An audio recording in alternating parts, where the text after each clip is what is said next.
2024 সালের ঐতিহাসিক গণঅভ্যুত্থান দীর্ঘ ফ্যাসিবাদ বিরোধী লড়াইয়ের ধারাবাহিকতায় অসংখ্য নির্যাতন মোকাবেলা করে হাজারো শহীদের রক্তে হাজার হাজার তরুণের এবং বিভিন্ন স্তরের মানুষের আহত হওয়ার বিনিময়ে আমরা বাংলাদেশকে একটা নতুন সম্ভাবনার জায়গায় দাঁড় করাতে পেরেছি।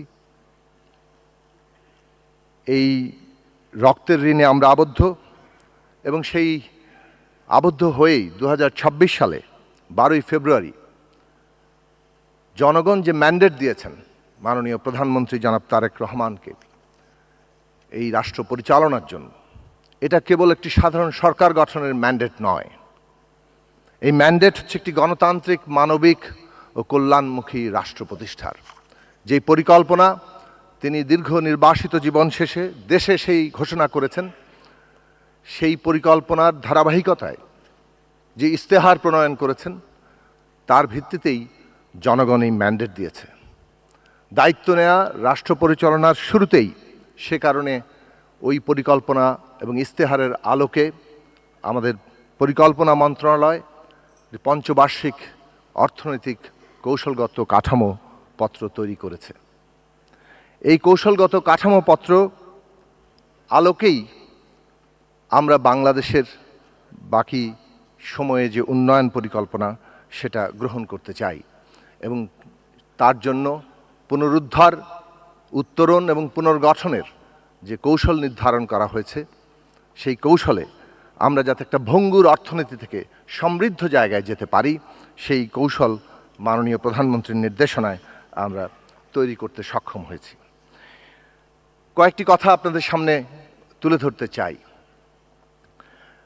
প্রথমত, আমাদের সত্য স্বীকার করা দরকার এবং সেটা সাহস থাকা দরকার এবং সেইটা মাননীয় প্রধানমন্ত্রী ইতিমধ্যে স্পষ্টভাবে নির্দেশনা দিয়েছেন।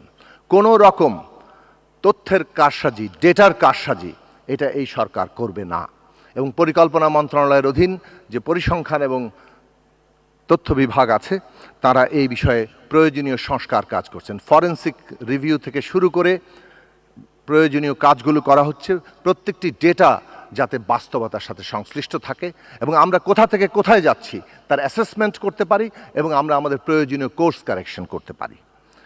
এবং এই যে বাস্তবতা, সেই জায়গায় আমরা বিভিন্ন মন্ত্রণালয়ের প্রতিনিধিরা, মন্ত্রীবর্গ সহ এখানে অন্যান্য কর্মকর্তারা আছেন। এটা খেয়াল রাখা দরকার, 2025 সালে বাংলাদেশে 167 দেশের মধ্যে 114তম অবস্থানে এসছে। এটা ঠিক শহীদ রাষ্ট্রপতি জিয়াউর রহমান এবং সাবেক প্রধানমন্ত্রী বেগম খালেদা জিয়ার যে কর্মসূচি এসডিজির সাথে অত্যন্ত ঘনিষ্ঠভাবে ছিল সেগুলো অর্জন সত্ত্বেও এই গত অনেক ফুলঝুরি আমরা শুনেছি, কিন্তু বাস্তবত বাংলাদেশে এসডিজি অর্জনের অবস্থান কিন্তু এই জায়গায় এবং এটা এখন 110তম জায়গা আছে, যা মোটেই আমাদের কাঙ্ক্ষিত জায়গার সাথে সামঞ্জস্যপূর্ণ নয়। $421 বিলিয়ন আমাদের এসডিজি ফাইন্যান্স গ্যাপ আছে। এই গ্যাপ, এই দীর্ঘ অর্থায়ন গ্যাপ আমাদের জন্য একটা বড় চ্যালেঞ্জ এবং এই সব চ্যালেঞ্জ সামনে রেখেই আমাদেরকে এসডিজি অর্জনের লক্ষ্য পূরণ করতে হবে এবং এটা অত্যন্ত গুরুত্বপূর্ণ বিষয় যে এই সরকার যে সমস্ত কর্মসূচি গ্রহণ করেছে এবং তার যে অর্থনৈতিক পরিকল্পনা সেটা এই এসডিজি অর্জনের সাথে একেবারে অঙ্গাঙ্গিভাবে যুক্ত প্রত্যেকটি বিষয়।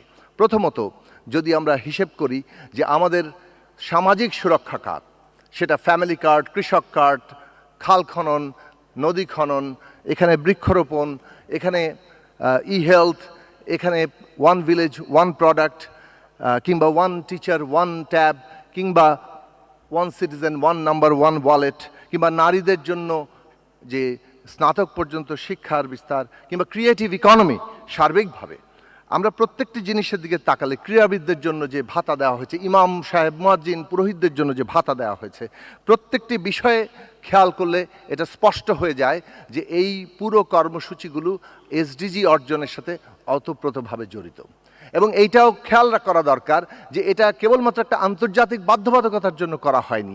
এটা বাংলাদেশে যে সামগ্রিক উন্নয়নের যে লক্ষ্য ঠিক করা হয়েছে, জনগণের উন্নয়ন, সবার আগে বাংলাদেশ, তাকে সবার জন্য বাংলাদেশ করা, সেই জায়গা থেকে এই উন্নয়ন পরিকল্পনা করা হয়েছে এবং তার জন্য সামাজিক সুরক্ষা, শিক্ষা, স্বাস্থ্য এবং বাসস্থানের মতো মৌলিক জায়গায় বিনিয়োগ এবং সার্বিকভাবে বিনিয়োগ নির্ভর, কর্মসংস্থানমুখী, উৎপাদনমুখী একটি অর্থনৈতিক ব্যবস্থা গড়ে তোলা, তার জন্য তরুণদেরকে প্রশিক্ষণ দেওয়া, সেটা প্রযুক্তিগত দিক থেকে এবং উদ্যোক্তা হওয়ার জায়গা থেকে, এবং বাংলাদেশ যাতে ব্যাপকভাবে অর্থনীতির সম্প্রসারণের মধ্য দিয়ে আমাদের সকল মানুষের উন্নতি সাধন করতে পারে। সেই জায়গা থেকে আজকে গুরুত্বপূর্ণ প্রশ্ন হচ্ছে কিভাবে আমরা পরিকল্পনা করব।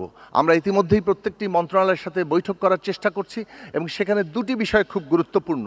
একটা হচ্ছে প্রত্যেকটি পরিকল্পনা, প্রকল্প, এইগুলোকে আমাদেরকে অবশ্যই এই নির্বাচনী ইস্তেহার এবং অর্থনৈতিক যে কৌশলপত্র 5 বছর ব্যাপী তার সাথে সামঞ্জস্যপূর্ণ করতে হবে। এবং দ্বিতীয়ত একটা প্রোগ্রাম্যাটিক অ্যাপ্রোচ, মানে আমরা বিচ্ছিন্নভাবে প্রকল্প গ্রহণ করি কিন্তু আসলে একটা প্রোগ্রাম কিংবা একটা কর্মসূচির অধীনে যদি আমরা একগুচ্ছ প্রকল্পকে চিন্তা করি তাহলে আমরা অপটিমাম ফলাফল পাবো। কোনো একটি নির্দিষ্ট প্রকল্প সর্বোচ্চ লক্ষ্য অর্জন করতে পারে না, কিন্তু একটা কর্মসূচি তার জন্য প্রয়োজনীয় যা কিছু প্রকল্প দরকার সেইগুলোকে যদি আমরা পরিকল্পনায় সাজাতে পারি তাহলে প্রত্যেকটি বিষয়ে আমরা লক্ষ্য যেমন অর্জন করব, তেমনি 5 বছর মেয়াদে গিয়ে আমরা কি অর্জন করলাম সেটাও জাতির সামনে যে অঙ্গীকার আছে সেই অঙ্গীকারটা তুলে ধরতে পারবো।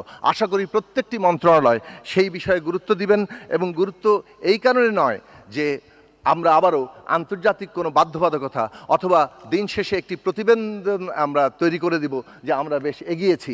এটা বাংলাদেশের মানুষের উন্নতির জন্য যে রাজনৈতিক অঙ্গীকার নিয়ে রক্তক্ষয়ী সংগ্রামের মধ্য দিয়ে এই সরকার দাঁড়িয়েছে, সেই সরকারের সত্যিকার কার্যক্রম এবং সেই কার্যক্রমের যে যাত্রাপথ, সেই যাত্রাপথে আপনারা অংশ নেবেন এবং আজকে 3টি গ্রামের যে ভিলেজ পাইলট প্রজেক্ট, এইটা যাতে সারা বাংলাদেশে আমরা ছড়িয়ে দিতে পারি এই পাইলট প্রজেক্ট শেষে, সেই কাজে সকলে মিলে আমরা একসাথে হব সেই আশাবাদ রেখে এবং এই অনুষ্ঠান আয়োজনের সাথে সংশ্লিষ্ট সকলকে আমার ধন্যবাদ জানিয়ে আমি আমার কথা বলা শেষ করছি।